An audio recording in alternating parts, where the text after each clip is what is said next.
The Forgotten Forest. In a small remote village nestled between towering mountains, there existed a place the locals spoke of only in whispers. It was called the Forgotten Forest. The name alone sent chills down spines, for anyone who entered that forest never came back. Legend had it that centuries ago, a witch had cursed the land, and now, something far darker than human imagination resided within its shadowy depths. The village had grown accustomed to this fear. Children were warned never to wander too far from home, and adults avoided even speaking of the place after dark. Still, every few years, some foolish soul would try their luck, hoping to debunk the myths. Those people vanished without a trace, as if the forest had swallowed them whole. One night, a stranger arrived in the village. His name was Thomas, a skeptic by nature, who scoffed at the villagers' superstitions.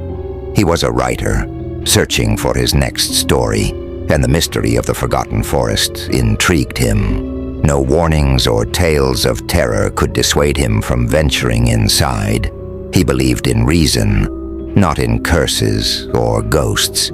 Armed with only a flashlight and a notebook, Thomas set out at dusk. The air grew colder as he approached the forest's edge, where the trees loomed like ancient skeletal guardians. The villagers watched from a distance, muttering prayers under their breath. He ignored them and stepped into the forest. At first, nothing seemed unusual. The forest was eerily quiet, with only the occasional rustle of leaves underfoot. Hours passed, and Thomas found nothing but dense trees and the occasional sound of an owl hooting in the distance. His confidence grew, and he began to make notes, mocking the villagers for their fear. But as the night deepened, something shifted. The air grew thick, suffocating, and the trees seemed to close in around him. Thomas felt an unsettling presence. It started as a low hum, barely audible, but it soon grew louder, a strange, pulsating rhythm that seemed to come from deep within the earth. He shone his flashlight around, but the beam barely cut through the unnatural darkness. Shadows danced at the edges of his vision, moving in ways that defied logic. His heart raced, but he pushed on, determined to prove there was nothing to fear. Suddenly, the ground beneath him gave way, and he tumbled into a hidden ravine. Dazed and bruised, he struggled to his feet. His flashlight flickered and died. Panic began to set in, but he fumbled for his phone, hoping to use its light. The screen lit up for a moment, but before he could breathe a sigh of relief, a distorted face appeared on it. Pale, hollow eyes stared back at him, mouth twisted in a silent scream. Thomas dropped the phone in horror. As it clattered to the ground, the hum grew louder, reverberating through his bones. The shadows around him began to shift, taking form. Vague shapes, indistinct but menacing, moved closer. He could feel their cold breath on his neck, hear their raspy whispers in a language he couldn't understand. Desperate, Thomas ran, crashing through the undergrowth. He didn't know where he was going, only that he had to escape. The forest seemed to change around him, paths twisting and turning in ways that made no sense. It was as if the trees themselves were alive, conspiring to keep him trapped.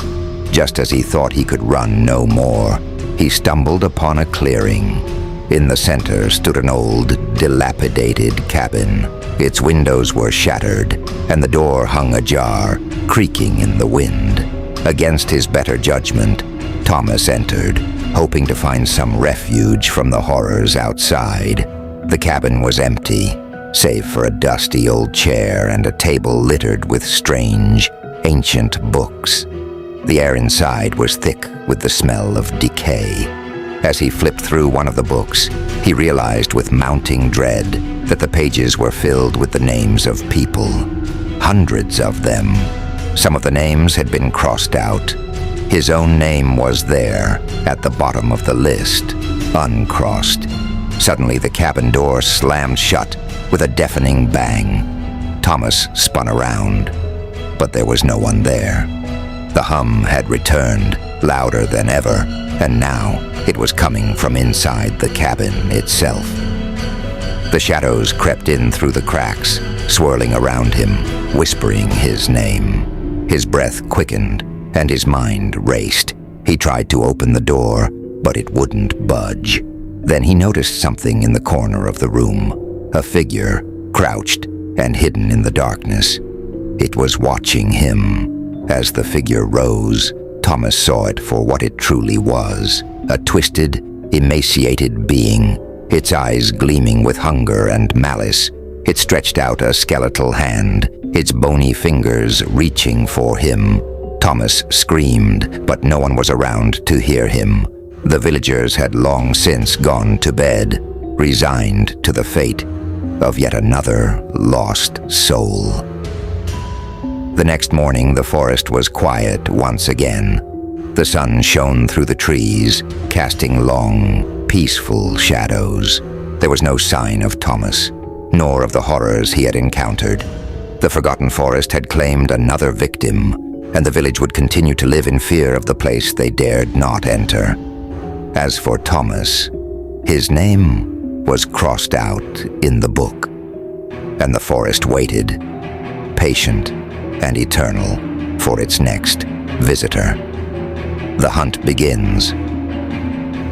Weeks passed since Thomas had vanished, and the village had fallen back into its uneasy silence.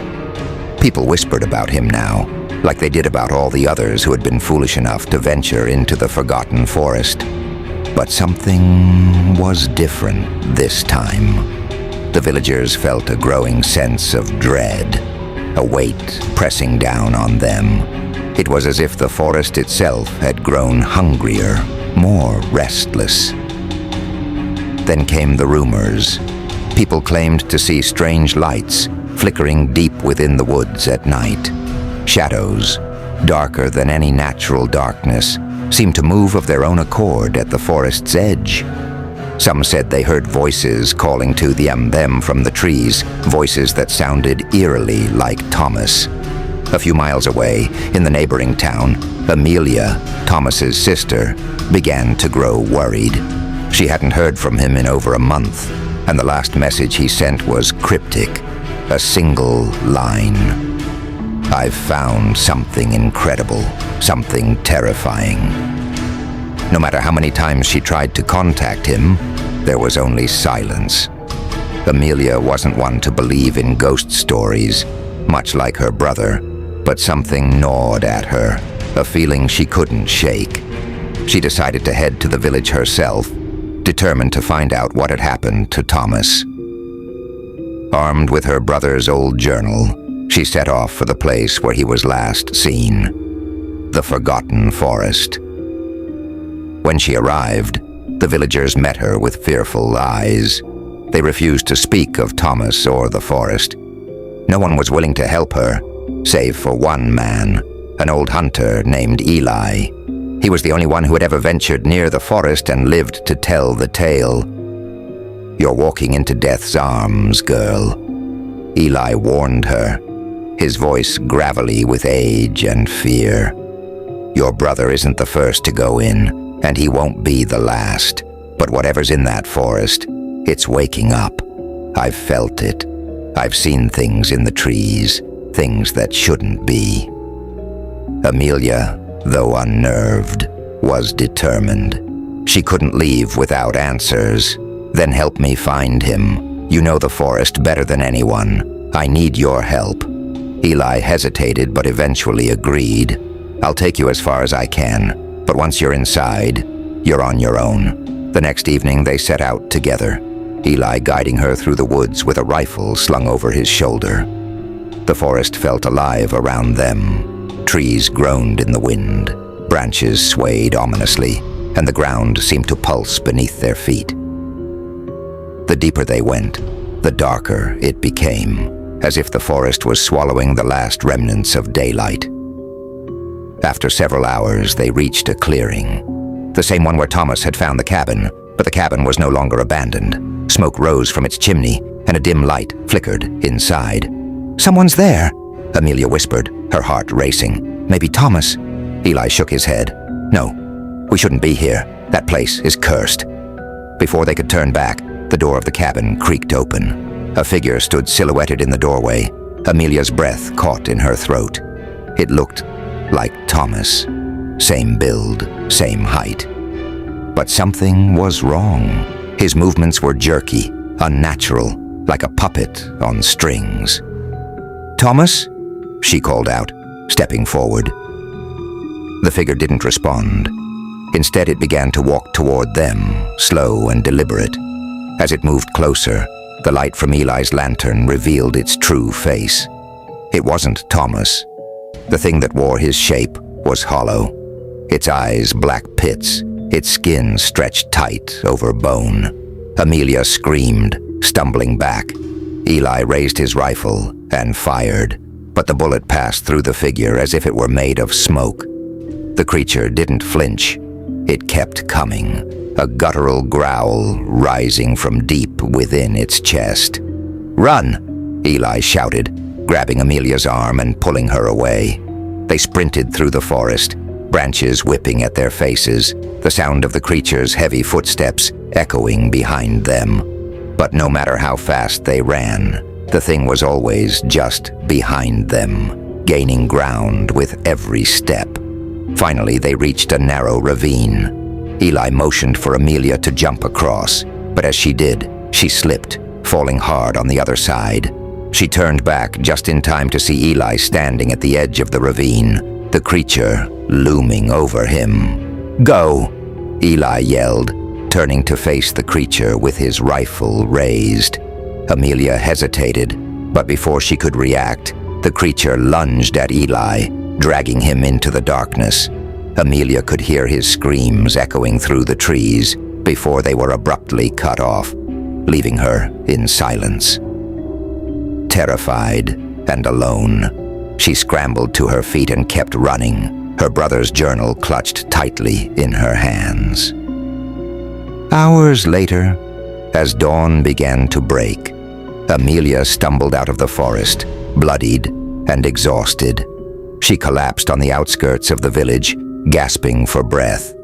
The villagers found her and carried her to safety, but when they asked what had happened, she couldn't find the words to describe the horrors she had seen. In the days that followed, Amelia tried to piece together the meaning of her brother's journal. It was filled with cryptic notes, references to ancient rituals, and sketches of strange symbols he had found carved into the trees. But one entry stood out above all the others, one that chilled her to the bone. "There is something in the forest. It's watching. It knows when you're near. But the worst part isn't that it takes you. It's that once it has you, it makes you part of it." Amelia knew she had to return to the forest. There were still answers hidden within those cursed woods, and she couldn't leave without knowing the truth. But this time, she would go prepared. The hunt had begun. The Forgotten Forest, descent into madness. Amelia spent the next few days in the village, trying to recover from the horrors she had witnessed. Her sleep was fitful, plagued by nightmares of the hollow creature that wore her brother's face, and of Eli's final scream before the darkness claimed him. The village was no longer just a quiet, fearful place. It felt like a living tomb, with secrets buried beneath every look the villagers gave her. No one would speak to her now. They were too frightened.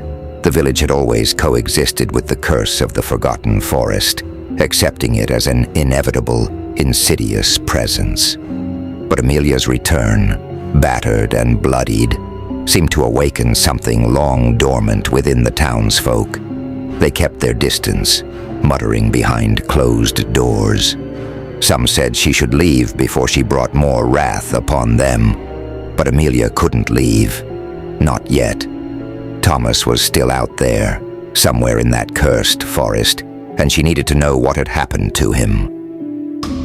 His journal was the only clue she had, and she pored over it endlessly, desperate for any information that could help her understand what was happening. She found one passage, hastily scrawled and nearly illegible, that stood out. The symbols in the trees. They're not random. They're markers, old, ancient. They lead somewhere, deeper into the forest. There's something waiting at the heart of it all. A presence, watching. It knows we're coming. Beneath the entry, a crude map had been drawn, outlining a path that twisted deeper into the forest. The symbols he had referenced were there, drawn like an ancient script that made her uneasy just looking at it. Despite the dread curling in her stomach, Amelia knew what she had to do. She would follow the map. She had no choice. But this time, she would go prepared. The preparation. Amelia wasn't foolish enough to enter the forest again without help. She needed to understand what she was up against. She sought out the village's oldest resident, a blind woman named Mari, who had lived through decades of the forest's terror. It was said that Mari knew more about the forest's curse than anyone, though she rarely spoke of it. Amelia found her in a small, dimly lit cottage at the edge of the village. The smell of burning sage filled the air as she entered, and Mari sat by the hearth, her milky white eyes staring into nothing. "I know why you've come," Mari said in a raspy voice before Amelia could speak. "You're looking for answers, just like all the others." Amelia swallowed her fear and knelt beside the old woman. "I need to know what's in that forest, what's happening to the people who vanish, what took my brother." Mari's lips tightened, and for a moment she said nothing. Then she leaned in closer, her voice barely a whisper. "The forest has always been cursed. Long before this village was even built, something dark took root in those woods. It's older than the earth itself, older than memory. It takes what it wants, and once it has you, it never lets you go." Amelia shivered. "But what is it? Is it a spirit? A demon?" Mari shook her head. "It's not something we can understand, not fully.